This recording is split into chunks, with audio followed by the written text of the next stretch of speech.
اللہ اللہ اللہ اللہ اللہ اللہ۔ لوگ محبت کے بھوکے ہیں، تم فتوے دینا شروع کر دیتے۔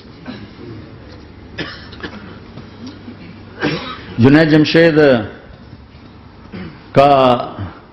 کے بارے میں مجھے پتا چلا کہ ساتھی اس کے گھر کھانا نہیں کھاتے کہ حرام کمائی۔ وہ بہت ڈس ہارٹڈ ہے، نیا نیا تبلیغ میں آ رہا تھا، میرا آگے کہیں سفر تھا، جماعت میں جا رہے تھے، کراچی سے آگے جانا تھا، تو میں نے اسے فون کیا کہ میں آ رہا ہوں، میں کھانا تیرے گھر کھاؤں گا۔ تو وہ کہنے لگا میرے گھر؟ میں نے کہا ہاں تمہارے گھر۔ پھر کہنے لگا میرے گھر؟ میں نے کہا ہاں تمہارے گھر۔ کہا واقعی میرے گھر؟ میں نے کہا ہاں واقعی تمہارے گھر۔ کہا یہ تو میرا تو گھر تھا، کوئی نہیں کھانا کھاتا، کہتے حرام ہے۔ میں نے کہا میں اتنا بڑا مولوی نہیں ہوں، میرا گزارا ہو جائے گا۔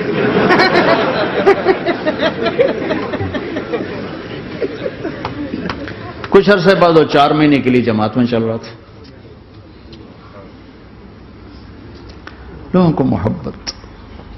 میں رائمنڈ میں بیٹھا تھا، ایک شخص آ گیا، کہا جی وہ مبارک سینما لاہور میں تھا، اس کا مالک آ رہا تھا چند دنوں سے رائمنڈ، آج وہ کچھ گھر سے لے کر آیا تو ایک دی وہاں کسی رائمنڈ میں کسی کو پیش کی تو اس نے انکار کر دیا، میں نہیں کھاتا، آپ کی کمائی حرام ہے۔ تو بہت زیادہ شرمندہ ہو رہا۔ میں نے کہا اسے لے آؤ جلدی سے میرے پاس۔ وہ اس کو لے کر آئے تو میں نے کہا جی کیا نام ہے؟ کہا جی ہارون۔ کیا کرتے ہو؟ تو اس نے سر یوں کر رہا، وہ چھوٹا سا بزنس ہے۔ میں نے کہا کیا بزنس ہے؟ وہ چھوٹا موٹا بزنس ہے۔ میں نے کہا بھائی بتاؤ تو صحیح۔ سینما ہے، سینما ہے۔ میں نے کہا کون سا سینما؟ مبارک سینما۔ مبارک؟ میں نے کہا مبارک؟ ہاں وہ جس میں شمع پروانہ میں نے دیکھی تھی وہ مبارک صاحب اس کے جو اونر تھے، پہلے ان کی فوٹو آتی تھی، مر گئے تھے وہ، ان کا سیڈ میوزک چلتا تھا، بعد میں فلم چلتی تھی، وہ مجھے ایسے دیکھنے لگا کہ یہ کیا کہہ رہا ہے۔ اور میں نے اسے یوں دوستی لگائی، دن کے بعد دیکھا تو اتنی بڑی داڑھی کے ساتھ 4 مہینے لگا۔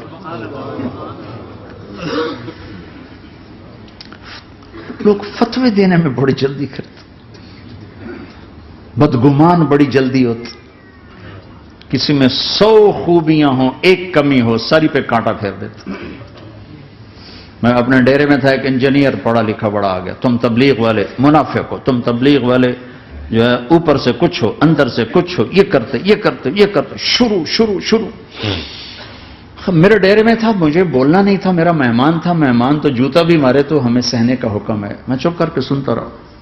جب وہ سارا کچھ بول بیٹھا تو میں نے کہا بھائی صاحب اللہ تعالیٰ نے پرفیکشن نہیں مانگی، کاؤنٹنگ کہا ہے، کاؤنٹنگ کروں گا، 100 نمبر نہیں مانگے، کہا ہے میں کاؤنٹنگ کروں گا، اگر تمہارے 51 ہوئے تو باقی معاف کر دوں گا۔ تو جو گناہ عیب ثواب آپ بتا رہے ہیں، ممکن ہے اللہ معاف کر دے ان نیکیوں کی وجہ سے جو تبلیغ والے کر رہے ہیں۔ اور کسی کو برا کہنا یہ اپنے برا ہونے کی پہلی نشانی ہے۔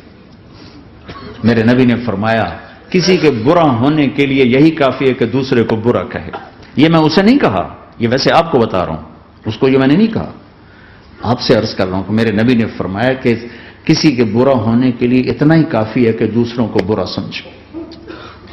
میں نے کہا اللہ نے کاؤنٹنگ رکھی ہے، کاؤنٹنگ۔ اور میں نے کہا یہ جو حکومت پاکستان ہے یہ کوئی اتنی اچھی حکومت نہیں ہے، لیکن یہ بھی اپنے رعایا کے لیے اتنی رحم دل ہے کہ جو لڑکا 33 نمبر لے اس کو پاس کر دیتے ہیں۔ 67 نمبر نہیں لیے کوئی بھی نہیں کہتا کہ تو فیل ہے، سب کہتے تو پاس ہے، تو پاس ہے، تو پاس ہے۔ فیل ہونے کا تانا کوئی نہیں دے سکتا، پاس ہے، ٹھیک ہے۔ میں نے کہا اللہ اس حکومت پاکستان سے کروڑوں گنا زیادہ مہربان ہے، پتہ نہیں کون سی نیکی پہ مہربان اگر جاؤ، لیکن جو کہ مزاج بن گیا ہے تنقید یہاں تک ایک کہنے لو جی دیکھو جی نور جہاں 27 رمضان مر گئی، شب قدر مر گئی، میں کہا اللہ تے کیس کرو ہن جا، اللہ تے مقدمہ کرو، بھائی نور جہاں 27 رمضان کو کیوں مر گئی؟ 27 رمضان کو کوئی آدمی اپنی مرضی سے مر سکتا؟ اتنی مقدس رات، اتنا مقدس دن، تو کوئی بات تو اللہ کو پسند آئی جو اس کی موت دی. لیکن ہماری عادت بن گئی ہے کمیاں پکڑنا، ٹانڈنگ کرنا، چھلنی کر دینا سینہ. اپنے اب دھنیے اپنی دھن، تجھے کیوں فکر ہے اے گل دلے صد چاک بلبل کی، تو اپنے پیرہن کے چاک تو پہلے رفو کر لے.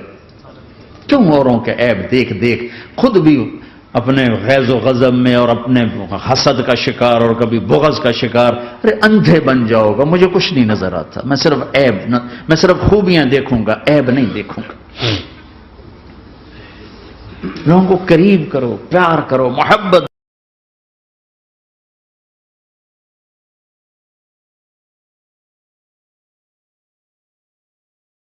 اللہ